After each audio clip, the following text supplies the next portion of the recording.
What is going on, everyone? I am Steven Stumpf. He is Trenton Worsham. We're reporters for Frontstretch.com, and we are here at Charlotte Motor Speedway Saturday night after the conclusion of the NASCAR Xfinity Series BetMGM 300, where William Byron took the checkered flag, but it didn't come easy. He dominated the very first part of the race. It looked like he was going to be the car to beat all night, but then a speeding penalty. And it took, all the race and an overtime finish to climb back. But he did it and scored his first Xfinity win since 2017. It was also the first time he swept the stages in his Xfinity career, too. And it was very interesting to see how that car was going to handle in traffic. A lot of the people talk about, when their cars don't have that clean air, it's tough to pass. But he was cutting them up, going three wide, top, bottom. He could go anywhere. And at the end, he was there at the end, overtime, the cautions. He was able to capitalize on Justin Allgaier not taking tires and some other guys on older tires. And him and Connor Zilisch battled for the win at the end, and William Byron took it. Yep, and you mentioned Allgaier. He had, as usual this season, he had probably the best car, maybe second best if you think William Byron's the best. But Allgaier led 103 laps. He pretty much controlled the race once William Byron had his penalty. And he was sitting pretty with 25 to go. He had a 2-second lead. Everyone was on the same tires, but then came Carson Kvapil's spin with 22 to go. There was that split decision on pit road. Allgaier stayed out, but it was a miscue because his team told him to come in, and he stayed out. And not many people stayed out with him. Only 4 other cars stayed out. First car on 2 tires was going to be restarting 6th. First car with 4, which was Zilisch, was going to be restarting 9th. And the race was just a barrage of nonstop restart wrecks and restarts. Those kept Allgaier in the lead, but it allowed Byron, Zilisch, all those other cars to just inch closer and closer to the front. And by the time we reached the final restart in overtime, Allgaier did the best he could, but he just couldn't hold them off and finished 4th. It's his 9th top 5 of the season in 13 races, but he's led 550 laps, somewhere around that number, and only has the 2 wins to show for it. So another dominant day, but no trophy to show for at the end. But we also mentioned it was also just a really good day for Chevrolet and Junior Motorsports as a whole. Connor Zilisch finished 2nd, and this is also his first race back from his Talladega. If you hear that sound, that's the 17 hauler honking at some fans as they're leaving the track. Celebrating as they should. Yes. They did clear inspection. They're the winners, although Sammy Smith, who originally finished 5th, was disqualified for not meeting minimum weight. But anyway, as I was saying, it was just a great day for Junior Motorsports overall. Aside from that DQ, Connor Zilisch finished 2nd. He was easily one of the best cars all day, too, and he did this all coming back from injury.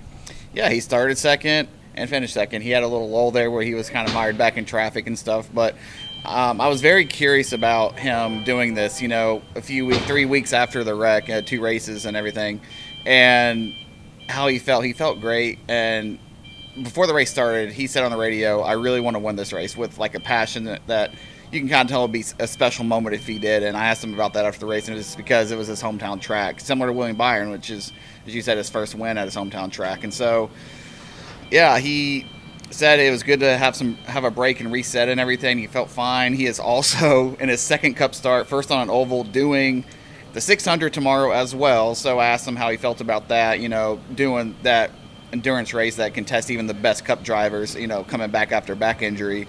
And he said he's fine. He's looking forward to Nashville as well. So Connor Zilisch doing the 900 miles in his own double in his own way, 2nd Cup start, so he's ready for it. But he rolls off, I believe, 33rd in the pack. So 33rd would be correct.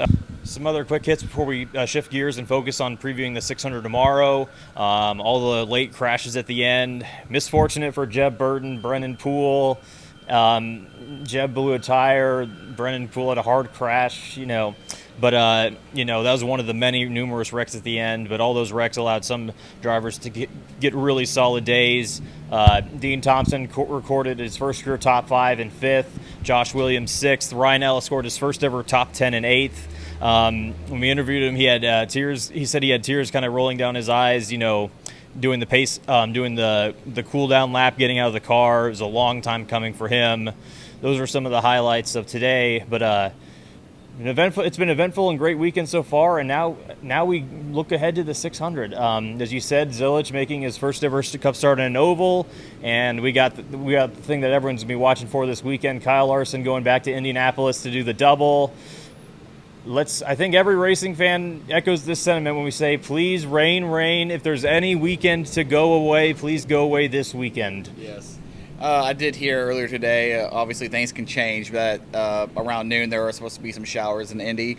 But Jeff Gordon in his press conference today made it an absolute point that no matter what happens, Kyle Larson will be here by 5:25 for driver introductions. And so fans who are worried if he's going to make the race or not, he will make the race tomorrow, regardless of what happens with Indy. But, man, we want him to see it do the double. We want him to see him get all 500 and 600 laps in for both races and represent NASCAR well and come here and do a good job as well. So, and he's actually he almost won the pole today too. He flew back here, and he's back in Indianapolis tonight, I believe. He qualified second, and he's not going to need to go to the back. He's going to start there. So he's going to be a big contender. A bunch of others are. Trenton, when looking at practice qualifying today, who do you think is your pick to win tomorrow? It's really hard to say. It's 4 stages of 100 laps. You could easily say Larson or Byron, Bell. But, I mean, Hocevar was fast too. But he had an issue in his practice.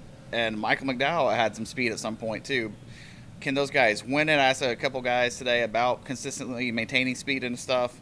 But it's hard to predict. So, and Kyle Larson, why not, man? He may not win the Indy 500, but he has a surefire shot of winning tomorrow night. I mean, I'm kind of thinking the same thing too. I don't know if he's going to win, but I do think Larson's probably going to be the best car. I mean, after all, we're only a couple weeks removed away from Kansas, a very similar track where he led more than 220 of the 267 laps. But that's all from Charlotte here tonight. Stay tuned tomorrow because we're going to have what is, in my opinion, the second best day of the year behind Christmas itself. We're going to have the Indianapolis 500 in the morning. We got a whole Frontstretch crew up in Indy covering that one. Stay tuned to all the awesome coverage they'll provide there. And then later tonight, going from the evening to the night, we'll have the Coke 600. Hopefully this year we run all 600 miles. The weather looks like it should cooperate.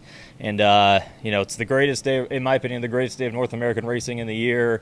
It's going to be a fun one. Hope you all enjoy it, and we're going to be sure to provide the best we can for you. But that is all from Charlotte here tonight. See you guys tomorrow. I'm Steven. He's Trenton, and have a good one. This is Custom Patch Hats. But what makes us custom? Well, that actually begins with you. We're just bringing your unique vision to life. No knockoffs, no lookalikes. Your design is one of a kind. We know hats, we know design, and we know quality. The proof? It's in our production. Hand-stitched with precision and care, with brands you know and trust. A one-of-a-kind patch deserves a one-of-a-kind treatment, all the way to your doorstep. It's how we keep it custom. Jared Haas with Frontstretch.com. Come back soon for more great racing videos. And if you like us, make sure to hit that subscribe button.